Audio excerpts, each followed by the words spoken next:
ராஜசிம்ஹாசனேஸ்வரி ஸ்ரீலலிதாம்பிகையே.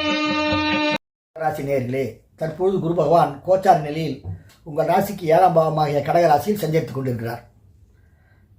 உங்களுக்கான பொதுவான குரு பேச்சின் பலன்களை நாம் இப்பொழுது காண்போம்.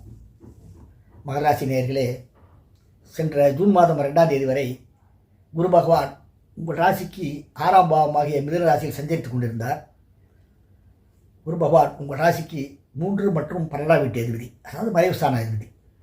12ஆம் வீட்டு அதிபதி என்ற நிலையில் அவர் உங்கள் ராசிக்கு 6ஆம் பாவமாகிய மிதுன ராசியில் சஞ்சரித்துக் கொண்டு உங்கள் ராசிக்கு தொழில் ஸ்தானமாகிய 10ஆம் பாவத்தையும், வீரஸ்தானமாகிய 12ஆம் இடத்தையும், தனம் குடும்பம் வாக்குஸ்தானமாகிய 2ஆம் பாவத்தையும் பார்த்து கொண்டிருந்தார். இதனால் என்ன ஆச்சுன்னா, உங்கள் ராசியை சார்ந்த சொந்தமாக தொழில் செய்பவர்களுக்கு சென்ற காலம் ஒரு நன்மையான காலமாக இருந்திருக்க வாய்ப்பில்லை. சொந்தமாக தொழில் செய்பவர்கள் அதிகமான முதலீட்டை சென்ற காலங்களில் செய்திருப்பார்கள்.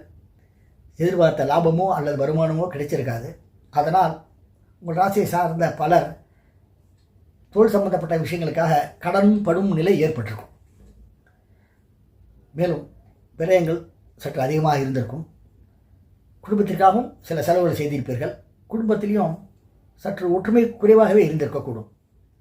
6ஆம் பாவத்தில் குரு பகவான் சஞ்சரித்துக் கொண்டிருந்ததால் ஒரு சிலருக்கு மற்றவர்களுடன் போட்டி போடக்கூடிய நிலைமை ஏற்பட்டிருக்கும், அல்லது மற்றவர்களுடன் ஏதாவது வாழ்க்கைகளை சந்திக்கக்கூடிய நிலைமையும் ஏற்பட்டிருக்கும். ஆனால் அந்த நிலை சென்ற ஜூன் மாதம் 2ஆம் தேதிக்கு பிறகு முற்றிலுமாக மாறியிருக்கிறது. காரணம் என்னென்னா, குரு பகவான் உங்கள் ராசிக்கு 7ஆம் பாவமாக கடகத்தில் உச்ச பலப்பட்ட நிலையில் சஞ்சரித்துக் கொண்டிருக்கிறார். இது ஒரு நன்மையான விஷயம். குரு பகவான் 7ஆம் பாவத்தில் பலப்பட்ட நிலையில் சஞ்சரித்துக் கொண்டிருப்பதால் உங்கள் ராசியை சார்ந்த பலருக்கு அயல்நாடு அல்லது அயல் மாநிலத்தில் வேலை கிடைக்கப் போகிறது. அங்கு சென்று பணியாற்றப் போவதால் அவர்கள் வாழ்வில் உயர்நிலை பெறப்போகிறார்கள்.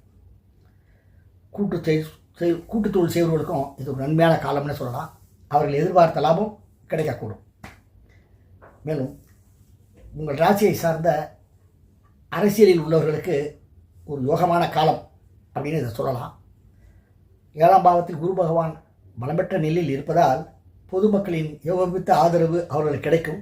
ஒரு சிலர் உயரிய பதவிகளை இப்பொழுது பெறுவார்கள். அரசாங்கத்தின் அலுவலம் பலருக்கு கிடைக்கும். 7ஆம் பாவத்தில் குரு பகவான் இருக்கும் நிலையில் உங்கள் ராசியை சார்ந்த திருமண வயதில் உள்ளவர்களுக்கு திருமணம் கைகூடி வரும் காலமாக இந்த காலம் இருக்கக்கூடும். இதனால் வரை அவர்கள் திருமண முயற்சிகளில் சந்தித்திருந்த தடைகள் நீங்கும். மேலும் வாழ்க்கை துணைவரால் மிகுந்த நன்மைகளை அவர்கள் இப்பொழுது பெறலாம். குறிப்பாகவே உங்கள் ராசியை சார்ந்த பலருக்கு வாழ்க்கை துணைவரால் மிகுந்த நன்மைகள் சற்று அதிகமாக கிடைக்கக்கூடிய காலமாகவே இந்த குரு பயிற்சி இருக்கப் போகிறது. பெரிய மனிதர்களின் நட்பால் சில நன்மைகளை இப்போது நீங்கள் பெறப்போகிறீர்கள். மேலும் உங்கள் ராசியை சார்ந்த சொந்தமாக தொழில் செய்பவர்களுக்கும் ஒரு ஏற்றகாரமான காலம்னே இந்த குரு பயிற்சி சொல்லலாம். எதிர்பார்த்த லாபம் ஓரளவு கிடைக்கும். மேலும் உங்கள் ராசியை சார்ந்த வேலை பார்ப்பவர்களுக்கு ஊதிய உயர்வோ அல்லது பதவி உயர்வோ இப்பொழுது கிடைக்கக்கூடும். தற்பொழுது குரு பகவான் உங்கள் ராசிக்கு 7ஆம் பாவமாகிய கடகராசியில் உச்ச பலம் பெற்ற நிலையில் இருந்து கொண்டு உங்கள் ராசிக்கு 11ஆம் பாவமாகிய விருச்சிக ராசியை பார்த்து கொண்டிருக்கிறார். 11ஆம் பாவத்தை லாபஸ்தானங்கிறோம். மேலும் மூத்த வழி சகோதர உறவுகளையும் நண்பர்களையும் குறிக்கக்கூடிய இடமாக வருவது 11ஆம் பாவம். அது மட்டும் இல்லை, உங்களுடைய எண்ணங்கள் நிறைவேறக்கூடிய நிலையையும் குறிக்கக்கூடியது 11ஆம் இடம் தான். எனவே 11ஆம் பாவத்திற்கு குருவின் பார்வை தற்பொழுது கிடைத்துக் கொண்டிருப்பதால் உங்கள் ராசியை சார்ந்த பலர் மூத்த சகோதரி வழி உறவாலும் நண்பர்களாலும் மிகுந்த நன்மைகளை இப்போது பெறப்போகிறார்கள். அவர்கள் தக்க சமயத்தில் உங்களுக்கு உதவுவார்கள். மேலும் உங்களுடைய எண்ணங்கள் நிறைவேறும் காலமாகவும் இந்த குரு பயிற்சி இருக்கக்கூடும். குரு பகவான் உங்கள் ராசியை தற்பொழுது பார்த்து கொண்டிருக்கிறார் உச்ச பலம் பெற்ற நிலையில். எனவே உடலும் மனசும் நல்லாயிருக்கும். நீங்கள் செய்யக்கூடிய முயற்சிகள் கொஞ்சம் சீக்கிரமாகவே வெற்றி அடையும்.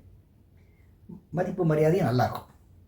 குரு பகவான் உங்கள் ராசிக்கு 3ஆம் பாவத்தையும் தற்பொழுது பார்த்து கொண்டிருக்கிறார்.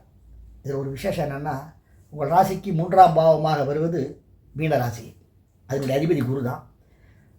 எனவே தைரியம் மற்றும் வீரிய ஸ்தானாதிபதியாகிய குரு பகவான் தன்னுடைய வீட்டை தானே பார்த்து கொண்டிருக்கிறார். அது ஒரு பெரிய சிறப்பு தானே. அதனால் இப்போ தைரியமாக செயல்பட போகிறீர்கள், காலமறிந்து செயல்பட போகிறீர்கள், காரிய வெற்றிகளை பெறப்போகிறீர்கள். சிறுதூர பயணத்தால் அதிகமான நன்மைகளை பெறக்கூடியவர்களில் நீங்களும் ஒருவராக இருப்பீர்கள். ஸோ எனவே இந்த குரு பெயர்ச்சி உங்களுக்கு மிகுந்த நன்மைகளை கடந்த காலங்களை விட இப்பொழுது அதிகமாக பெற்றுத்தரப்போகிறது. மதிப்பு மரியாதை கூடும், லாபங்கள் பெருகும், செய்யக்கூடிய முயற்சிகள் யாவும் வெற்றி பெறும், எண்ணங்கள் நிறைவேறுவதால் மனசில் மகிழ்ச்சி உண்டாகும், புதிய வேலை அமைந்து அதனால் வாழ்வில் உயர்நிலை பெறக்கூடிய காலமாக இந்த குரு பெயர்ச்சி உங்களுக்கு இருக்கக்கூடும். நேயர்களே, மகர ராசியின் குரு பெயர்ச்சியின் பலன்களை இப்போது பார்த்தோம். அடுத்த பதிவில் நாம் மீண்டும் சந்திப்போம். நன்றி, வணக்கம்.